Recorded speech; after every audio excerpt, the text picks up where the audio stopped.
In the quiet hills outside Bethlehem, where the grass bent beneath the evening wind and the stars watched silently from above, a boy kept vigil over his father's sheep. He was not the strongest in his family, nor the oldest, nor the one whose name carried weight among men. He was the youngest, sent to the fields while his brothers stood tall in the house, forgotten by many, unseen by most, yet never unseen by God. Israel had a king, the first it had ever known. Saul, son of Kish, had once stood head and shoulders above every man in the land. He had been chosen, anointed, and empowered by God. But power without obedience slowly hollowed him out. Time after time, Saul chose his own will over God's command. Each act of defiance carved distance between the king and the spirit who once guided him. And at last the Lord resolved to raise up another, one who would rule not by appearance or pride, but by a heart aligned with heaven.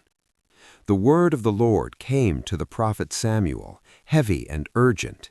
He was told to go to Bethlehem, to the house of Jesse. There, among Jesse's sons, stood the future king of Israel. Fear tightened Samuel's chest. Saul's temper was well known, and his paranoia had begun to fester. If the king discovered this mission, blood would follow. But God instructed Samuel to move quietly, to cloak the purpose beneath a sacrifice. When Samuel arrived, the elders of Bethlehem trembled. They knew prophets did not travel without cause. Yet Samuel reassured them and called Jesse and his sons to the gathering. One by one, Jesse presented his children before the prophet. The eldest stepped forward, tall, broad-shouldered, commanding. Samuel's heart stirred. Surely this must be the one. But the voice of the Lord interrupted his thoughts, firm and unmistakable. This is not the one. You see the outward form, I see the heart. Another son approached, then another. Strong men, capable men. 7 sons passed before Samuel, and 7 times the answer was no. Confusion settled over the prophet. "Are these all your sons?" he asked. Jesse hesitated. Almost as an afterthought, he spoke. "There is still the youngest. He is tending the sheep." The youngest, so insignificant in his father's eyes that he had not even been summoned. "Send for him," Samuel said. "We will not sit down until he comes." The boy arrived from the fields with dust on his feet and sun upon his skin. His name was David. He carried no weapon, no armor, no claim to greatness. Yet when Samuel looked at him, the Spirit of the Lord stirred within him.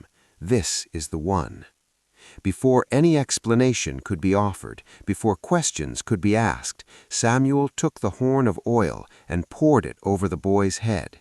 The oil ran down David's hair and onto his shoulders as his brothers watched in stunned silence. In that moment, the Spirit of the Lord rushed upon David with power that would never leave him. No trumpet sounded, no crowd cheered. The kingdom did not change hands that day.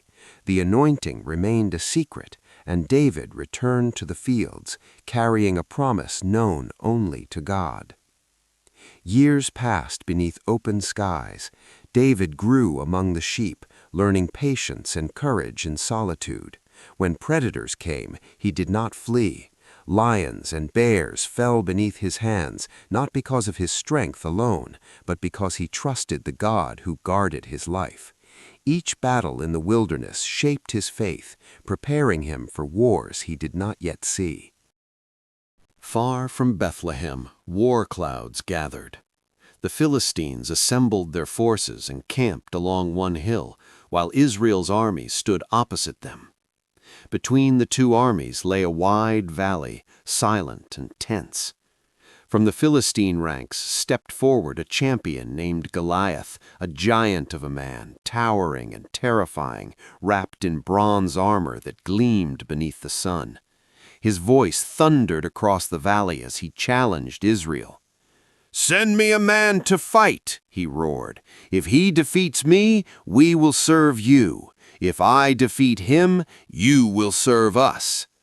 Day after day, for 40 days, the giant repeated his challenge, and each time Israel trembled. Soldiers who had trained for war turned away in fear. Even King Saul, once bold and fearless, shrank back. In Bethlehem, David knew nothing of this standoff until his father sent him to the camp with food for his brothers and instructions to bring back news. Leaving the sheep in safe hands, David set out at dawn. He arrived as the armies prepared themselves, shouts echoing across the valley. As David greeted his brothers, Goliath emerged once more, his voice dripping with contempt as he mocked the God of Israel. Fear rippled through the ranks, and men fled. But David stood still. His heart burned, not with fear, but with righteous anger. "Who is this uncircumcised Philistine," he asked, "that he should defy the armies of the living God?" His words stirred whispers among the soldiers. They spoke of rewards, wealth, honor, the king's daughter. But David's concern lay elsewhere. God's name was being mocked.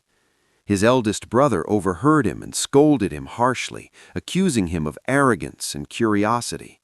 But David did not argue. He turned away and continued to speak, and soon word reached the king. David was brought before Saul. He stood small and unarmed in the presence of a troubled monarch. "Let no one lose heart," David said calmly. "I will go and fight him." Saul stared at the boy in disbelief. "You cannot. You are only a youth, and he has been a warrior since his youth." But David spoke of lions and bears, of battles fought in secret places. The same God who had delivered him then would deliver him now. Saul saw something in the boy's eyes, something unshaken. At last he nodded.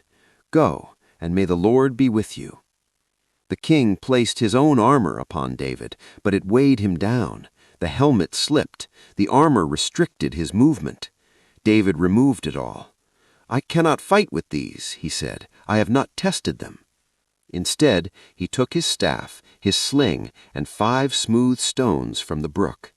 With steady steps, he walked toward the giant. Goliath laughed when he saw him, insulted him, threatened him. But David did not waver. "You come against me with sword and spear, but I come against you in the name of the Lord of hosts." As Goliath advanced, David ran forward.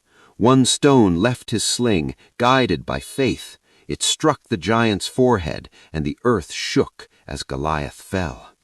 Silence gripped the valley. Then victory erupted. Israel chased the fleeing Philistines, and the tide of fear turned into triumph.